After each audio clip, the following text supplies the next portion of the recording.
नमस्कार, मैं सुनीति गिरी और आप देख रहे हैं 2PM न्यूज। दोस्तों, दिल्ली में विधानसभा चुनाव में मतदान के एक दिन बाद आम आदमी पार्टी ने बीजेपी पर बड़ा आरोप लगाया है।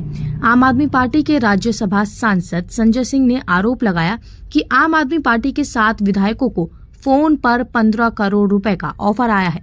साथ ही कहा गया है कि पार्टी में आ जाओ, हम आपको मंत्री बना देंगे। तो ध्यान से सुनिए इस पूरे वीडियो को और देखिए किस तरीके से भाजपा पर आम आदमी पार्टी के राज्यसभा सांसद संजय सिंह ने आरोप लगाए हैं। दिल्ली विधानसभा के परिणामों के पहले आम आदमी पार्टी ने एक बड़ा दावा किया है कि भारतीय जनता पार्टी की तरफ से उनके विधायक और जो कैंडिडेट हैं इस चुनाव में उनको पोच करने की कोशिश की जा रही है। 15 करोड़ रुपए का ऑफर दिया जा रहा है। हमारे साथ आम आदमी पार्टी के सांसद हैं संजय सिंह। सर, रिजल्ट भी नहीं आया, अभी से आप लोग दावा कर रहे हैं कि हॉर्स ट्रेडिंग की कोशिश हो रही है दिल्ली में। 15 करोड़ रुपए का ऑफर आ रहा है। साथ कोशिश कम नहीं हुई, 13 में नहीं हुई थी। शेर सिंह डागर और हमारे कुछ विधायकों को खरीदने की कोशिश, शेर सिंह डागर के द्वारा हमारे कुछ विधायकों को खरीदने की कोशिश की गई थी। उस समय स्टिंग ऑपरेशन हमने जारी किया था। हमारे साथ ये प्रयास नहीं हुए। पंजाब में हमारे एक सांसद तोड़ लिया इन लोगों ने। दिल्ली में भी कुछ ऐसे ही दबाव बना के इन्होंने एजेंसियों का दबाव दिखा के हमारे मंत्रियों को तोड़ा।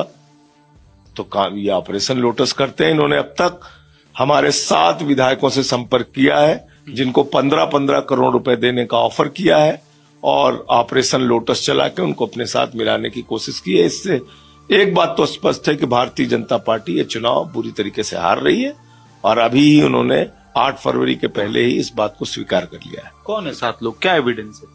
मिल जाएंगे आपको। देखिए, आप लोग हमेशा हम जब कोई बात कहते हैं तो आप कहते हो प्रमाण तो सही समय पे दे देंगे।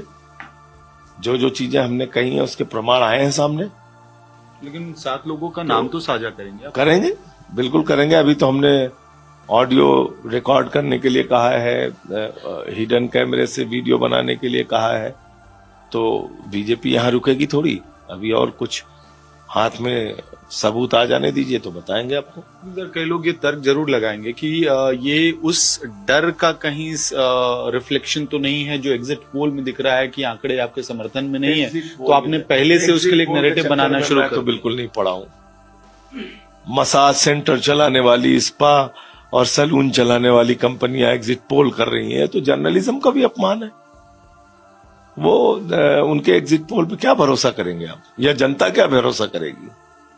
इसका कोई मतलब नहीं। एग्जिट पोल का हम प्रचंड बहुमत के साथ दिल्ली में सरकार बना रहे हैं। अखिलेश यादव ने और उनकी पार्टी ने आज जो है खुलकर कांग्रेस पार्टी पर हमला बोला है। राम गोपाल यादव ने कहा कि कांग्रेस पार्टी और राहुल गांधी ने बीजेपी की भाषा में आम आदमी पार्टी पर हमला किया। इंडिया गठबंधन में तय हुआ था कि रीजनल। इसमें क्या गलत कहा उन्होंने? आप बताइए। जिस प्रकार की भाषा केजरीवाल जी के लिए इस्तेमाल की गई, जिस प्रकार से की भाषा हमारे नेताओं के लिए इस्तेमाल की गई, वो कहाँ उसको आप जस्टिफाई कर सकते हैं? तकरार बढ़ेगी इंडिया ब्लॉक में। मतलब जो उन्होंने किया है वो तो बोलना पड़ेगा ना। ये कोई छिपी चीज तो अब है नहीं कि उन्होंने किसी बंद कमरे में कोई स्टेटमेंट दिया। उन्होंने तो पब्लिक मीटिंग में बोला है, तो निश्चित रूप से उस पर बात होगी। आखिर में अखिलेश यादव का एक और बयान आया है। इलेक्शन कमीशन पर हमलावर हैं। वो कह रहे हैं कि इलेक्शन कमीशन की मृत्यु हो गई और सफेद चादर उड़ाने की जरूरत। मृत प्राय अवस्था में है इलेक्शन कमीशन। इलेक्शन कमीशन के नाक के नीचे दिल्ली के अंदर रुपया बांटा गया, साड़ी बांटी गई, पैसा बांटा गया, जूता बांटा गया, गुंडागर्दी की गई, उंगलियों में स्याही लगाई गई। बार बार हमने शिकायत किया। सांसदों मंत्रियों के घर पे वोट बढ़ाए गए। बार बार हमने शिकायत किया। किसी अधिकारी के खिलाफ कोई कार्रवाई नहीं। मिल्कीपुर में जो कुछ भी हुआ उसको आप क्या कहेंगे? बीजेपी का नेता कैमरे पे आके कह रहा है 6 वोट डाल के आ रहा है, तो आप अंदाजा लगा सकते हैं। ठीक है, हमसे बात करने के लिए बहुत बहुत धन्यवाद। तो संजय सिंह दावा कर रहे हैं नतीजों के पहले ही आम आदमी पार्टी के 7 ऐसे विधायक जो कैंडिडेट हैं उनको 15 करोड़ रुपए का ऑफर बीजेपी की तरफ से मिला है। हालांकि आप कह रही है कि सही समय आने पे वो एविडेंस भी, साक्ष्य भी इस मामले में सामने रखेंगे।